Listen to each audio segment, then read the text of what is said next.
15 Toda una mujer, milord. Al amor hay que darle tiempo, para que florezca, susurró Temigast a Lord Ferringall. El senescal condujo al joven lord al otro extremo del jardín, lejos de Meralda, que estaba contemplando la vista que había por encima del muro que daba al mar. El senescal había sorprendido al enamorado Ferringall apremiando a Meralda, para que accediera a casarse con él la semana próxima. La ruborizada joven le daba largas cortésmente, pero el tenaz Ferringall no cejaba. «Tiempo, para que florezca», repitió Ferringall incrédulamente. «Pero yo ardo de deseo. Solo puedo pensar en Meralda», exclamó. Ambos hombres echaron una mirada a la joven, y vieron que ella los miraba a su vez, ceñuda. «Así es como debe ser», susurró Stewart Temigast. «Comprobemos si ese sentimiento se mantiene igual de fuerte con el paso del tiempo. Si perdura, será señal de que vuestro amor es verdadero, milord». «¿Todavía dudas de mi palabra?», replicó un horrorizado Temigast. «No, milord, yo no», respondió el senescal, «pero los aldeanos deben ver que contraéis matrimonio con una mujer de baja posición social por amor, y no por un capricho. Pensad en la reputación de Meralda». Aquella última frase dio que pensar a Lord Ferringall. Se volvió para mirar a la mujer, y después a Temigast, obviamente confuso. «Si está casada conmigo, ¿qué daño podría hacerse a su reputación? Si os casáis precipitadamente, los aldeanos supondrán que Meralda usó sus artes femeninas para seduciros», le explicó Temigast. «Sería mucho mejor para ella si empleáis las semanas venideras para demostrar el honesto amor que sentís por ella. De todos modos, habrá muchos resentidos por celos, milord. Ahora debéis protegerla, y la mejor manera de hacerlo es tener un largo noviazgo». «¿Cuánto tendré que esperar?», preguntó el impaciente señor. «Hasta el equinoccio de primavera», repuso Temigast, que recibió una horrorizada mirada de Ferringall en respuesta. «Es lo correcto». «No podré aguantarse», lamentó Ferringall, y al verlo tan fogoso Temigast arrugó el entrecejo. «Si sus necesidades son tan grandes, podemos organizar un encuentro con otra mujer», dijo, pero Ferringall sacudió la cabeza. «No», replicó, «Meralda es la única que puede satisfacer mi pasión». Temigast palmeó al joven en un hombro, y le sonrió afectuosamente. «Eso es lo que respondería un hombre realmente enamorado. Tal vez podríamos avanzar la boda para primeros de año». El rostro de Lord Ferringall se iluminó, pero enseguida volvió a fruncir el ceño. «Quedan 5 meses», gruñó. «Pero pensad en el placer que sentiréis cuando ese tiempo pase».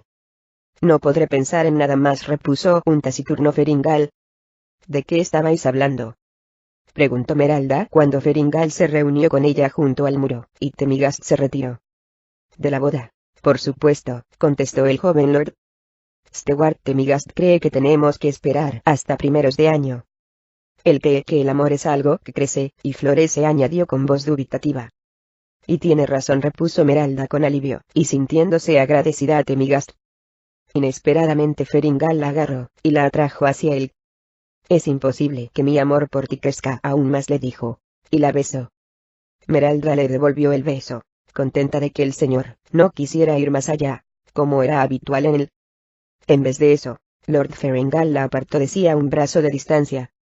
«Temigast me ha advertido que debo mostrarte mucho respeto», confesó, «y demostrar a los aldeanos que nuestro amor es verdadero, y que perdurará.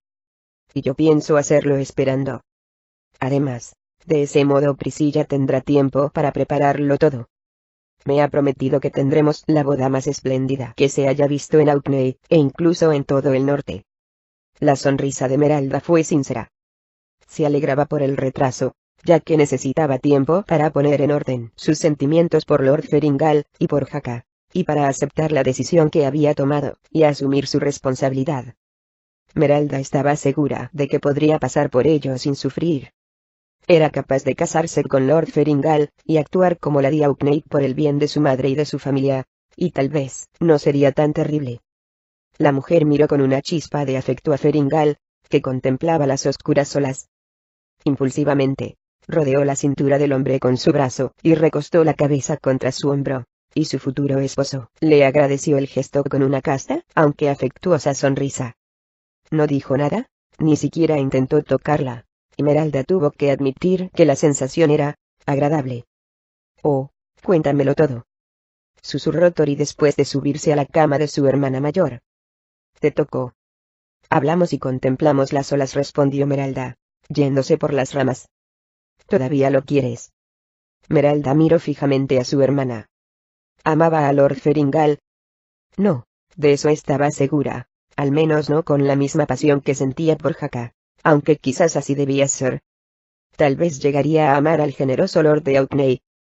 Ciertamente, Ferringal no era feo, ni mucho menos. A medida que su relación avanzaba, e iba más allá de sus impetuosos manoseos iniciales, Meralda empezaba a apreciar sus muchas cualidades, y estaba segura de que llegaría a amarlo por ellas. ¿Todavía quieres a Jaka?, preguntó Tori. Las palabras de Tori le trajeron un doloroso recuerdo, y su sonrisa de satisfacción se desvaneció al instante. No respondió. Por una vez, Tori tuvo el buen sentido de no insistir. Meralda se volvió, se enroscó sobre sí, y luchó por contener las lágrimas. Pasó una noche, muy inquieta y despertó, enredada en las sábanas. No obstante, por la mañana Meralda estaba de mejor humor, y mejoró todavía más cuando entró en la habitación común, y oyó a su madre hablar animadamente con la señora Gardener, una de sus vecinas más entrometidas. Lo cierto es que la menuda gnomo tenía un pico semejante al de un buitre. Viaste le estaba contando su paseo por los jardines del castillo. La señora Gardener nos ha traído huevos revueltos, le dijo Viaste, señalando una sartén. Sírvete tú misma, Meralda, porque yo no tengo ganas de volverme a levantar. Meralda sonrió a la generosa gnomo y después se acercó al fogón. Inexplicablemente, el aspecto y el olor de los huevos le revolvieron el estómago y tuvo que salir precipitadamente de la casa para devolver junto al pequeño arbusto que crecía fuera. ¿Te encuentras bien, pequeña?, le preguntó la señora Gardener, que la había seguido. Meralda, más sorprendida que enferma, se irguió de nuevo. Debe de ser la suculenta comida del castillo, explicó la joven. Me temo que me están alimentando demasiado bien. Ya te acostumbrarás, ya, exclamó la señora Gardener, que se puso a reír a mandíbula batiente. Con la buena vida y la buena comida te pondrás bien guapa y rolliza. Meralda le dirigió una sonrisa, y volvió a entrar en la casa. Tienes que comer algo, le dijo la señora Gardener, llevándola hacia los huevos. Pero solo pensar en ello Meralda notaba que el estómago se le revolvía. Creo que será mejor que me eche un poco, dijo Meralda, y se apartó de la gnomo para ir a su alcoba. Oyó que las dos mujeres hablaban de su dolencia, y que la gnomo le decía a Viaste que se debía a la suculenta comida del castillo. Viaste, que sabía muy bien que era estar enferma, confiaba en que solo fuera eso. Meralda no estaba tan segura. Solo entonces paró mientes en que desde su encuentro con Jaka habían transcurrido 3 semanas, y que no había tenido su periodo. Hasta ahora, no le había dado importancia, porque nunca había sido regular. La joven se abrazó la barriga invadida por una mezcla de alegría y temor. A la mañana siguiente, y a la otra, volvió a sentirse mareada, pero logró ocultar lo que le pasaba evitando oler, e incluso mirar huevos. Por las mañanas, se sentía mejor después de devolver, y ya no sentía más molestias, lo que la acabó de convencer de que estaba encinta. En sus fantasías, no le parecía tan terrible tener un hijo de Jaka Scully. Meralda ya se imaginaba a sí misma casada con Jaka, viviendo en un castillo, y paseando con él por los jardines, pero su situación real era ciertamente espantosa. Había traicionado al señor feudal, y, lo que era peor, había traicionado a su familia. Muy probablemente, con esa noche que había escamoteado para su propio placer, había condenado a su madre a morir, y a que la gente de la aldea la considerase a ella una prostituta. ¿Llegarían las cosas a ese punto?, se preguntó. Quizá cuando su padre se enterara de la verdad la mataría. Después de todo, le había propinado una paliza por mucho menos. O quizá Lord Ferringal ordenaría que desfilara por las calles, para que los aldeanos se mofaran de ella, y le arrojaran fruta podrida, o le escupieran. O acaso, en un ataque de furia, Lord Ferringal arrancaría el bebé de su seno, y mandaría a los soldados que mataran a Jaka. ¿Y qué ocurriría con el bebé? ¿Qué podrían hacer los nobles de Outney a un bebé fruto de la traición a su señor? Meralda había oído historias de casos parecidos en otros reinos, en las que se hablaba de amenazas al trono, y de niños asesinados. Por la noche, Tendida en su cama, Meralda daba vueltas en su cabeza a aquellas posibilidades, a cual más espantosa, a hechos tan infames que desafiaban su imaginación, y tan terroríficos que, sinceramente, no podía afrontar. Se levantó y se vistió en silencio, y después fue a la habitación de sus padres para contemplar a su madre, que dormía apaciblemente acurrucada en los brazos de su marido. La angustiada Meralda les dirigió una muda disculpa a ambos, y después salió sigilosamente de la casa. Era una noche húmeda y ventosa. Al llegar al lugar en el que Jacá solía estar, en los campos desde los que se dominaban las casas, el alma se le cayó a los pies al comprobar que el joven no estaba allí, por lo que decidió ir a buscarlo. Al llegar a la casa del muchacho, Meralda tiró piedrecitas a las cortinas que tapaban la ventana, sin cristales de su cuarto, con cuidado de no despertar a la madre y al tío de Jacá. Alguien retiró las cortinas bruscamente, y Jacá asomó su atractivo rostro. «Soy yo», susurró Meralda, y la cara del joven se iluminó por la sorpresa. Le tendió la mano, y cuando ella se la cogió, Jacá la trajo hacia sí con una sonrisa de oreja a oreja. «Tenemos que hablar», le explicó Meralda. «Sal, por favor». «Aquí dentro se está más caliente», respondió Jacá con su habitual tono malicioso e impúdico. Meralda sabía que era imprudente, pero estaba temblando, por lo que señaló hacia la puerta y corrió hacia ella. Jacá apareció al instante. Estaba desnudo hasta la cintura y sostenía una vela. El joven colocó un dedo sobre sus labios fruncidos, cogió a Meralda por el brazo y la condujo silenciosamente hasta la cortina que separaba su cuarto. Antes de que Meralda pudiera empezar a explicarse, Jacá se pegó a la joven, la besó y la derribó sobre la cama. «Para», dijo Meralda entre dientes, apartándolo. «Tenemos que hablar».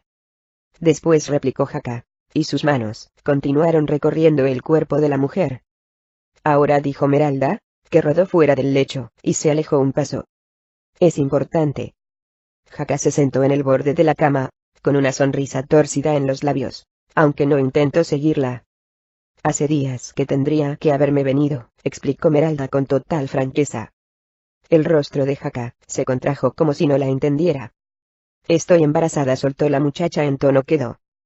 «¿De ti?». El efecto que produjeron sus palabras no hubiera sido más contundente si hubiera pegado a Jacá en la cara con una porra. «¿Pero cómo?», farfulló finalmente el joven después de una larga y tensa pausa. «Solamente lo hemos hecho una vez». «Pues supongo que ha bastado», replicó Meralda secamente. «Pero», empezó a decir Jacá, y sacudió la cabeza. «Lord Feringal, ¿qué vamos a hacer?». Hizo otra pausa, y clavó la mirada en Meralda. «¿Tú y él la veis?». «Solo lo he hecho contigo», contestó Meralda, sin vacilar. «Una sola vez en toda mi vida». «¿Qué vamos a hacer?», repitió Jacá paseando nervioso arriba y abajo. Meralda nunca lo había visto tan agitado. «Pensaba que tenía que casarme con Lord Feringal por el bien de mi familia, aunque no lo deseara», explicó Meralda, que se acercó al joven y lo cogió para tranquilizarlo. «Sin embargo, ahora, las cosas han cambiado. No puedo meter en el castillo al hijo de otro hombre», añadió mirando a Jacá a los ojos. «¿Entonces qué?», preguntó Jacá, que parecía estar al borde de la desesperación. «Tú dijiste que me querías», dijo Meralda en tono esperanzado. «Ahora te digo que soy tuya con todo mi corazón, y con lo que llevo dentro». «Lord Feringal me matará». «Pues nos marcharemos», replicó Meralda. «Me propusiste que viajáramos por la costa de la Espada hasta Luskan y aguas profundas. Ahora te digo que lo hagamos. Debemos hacerlo». «Pero», se limitó a decir Jacá, y a menear la cabeza. Desde luego, no parecía muy entusiasmado por la idea. Finalmente, Meralda lo zarandeó para calmarlo y después se recostó contra él. «Es lo mejor que podía pasar», dijo la joven. «Te amo y soy tuya, y ahora, el destino ha intervenido para unirnos». «Es una locura», repuso Jacá apartándola. «No podemos fugarnos. No tenemos dinero. No tenemos nada. Moriremos en el camino antes de llegar a Luskan». «¿Que no tenemos nada?», repitió Meralda, sin poder dar crédito a lo que acababa de oír. Entonces empezó a darse cuenta de que no era solo el sobresalto lo que hacía hablar así a Jacá. «Nos tenemos el uno al otro. Tenemos nuestro amor y el hijo que nacerá».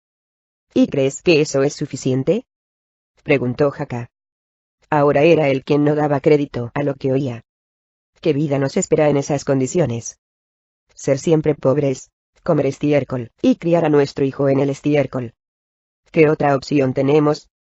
Tenemos. Inmediatamente después de pronunciar esa palabra, Jaka se mordió la lengua, y se dio cuenta de que no había sido muy prudente decirla en voz alta.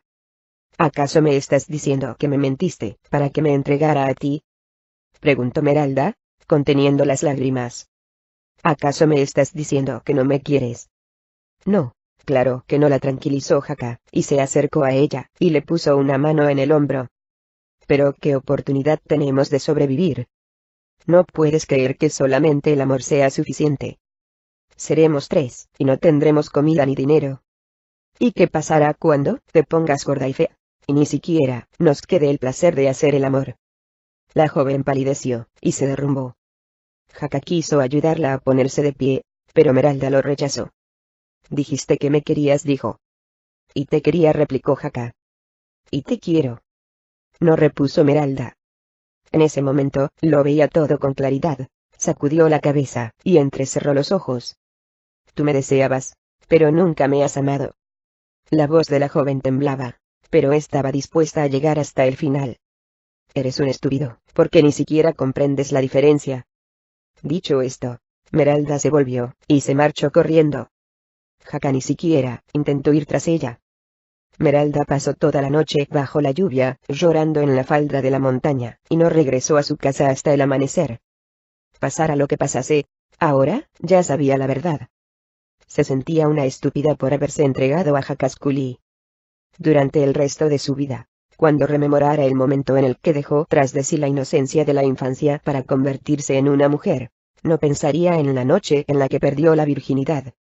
No, recordaría la noche anterior, la noche en la que se dio cuenta de que había entregado su más íntimo ser a un hombre egoísta, insensible y superficial. No, ni siquiera a un hombre, sino a un muchacho. Qué estúpida había sido.